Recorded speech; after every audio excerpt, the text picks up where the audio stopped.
Hey guys, welcome to Drew Tutorial.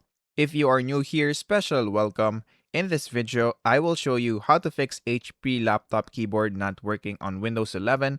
So the first thing that we are going to do is to make sure that we are using the latest version of our Windows. So what we're going to do here on the search bar is to search for Windows Update.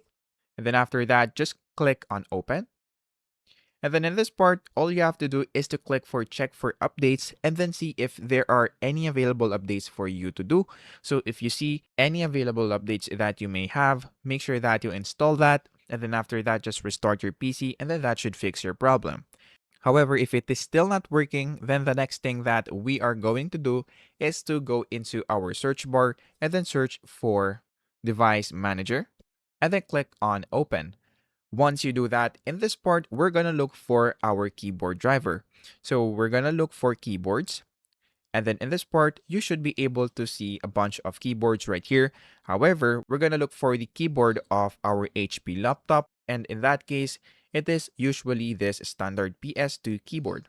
So once you see it, what we're going to do is to right click on it and then click on Update Driver. After that, click on Search automatically for drivers, and then after that, the best drivers will now be installed into your keyboard.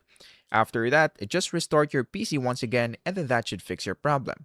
And then if it is still not working, and then the problem might not be on the software, but of course the hardware of the laptop. So all you have to do is to check if there are any damage to your laptop. And then if there are so, what you're gonna do is to just look for any repair services so that your keyboard will be fixed. So that is basically it.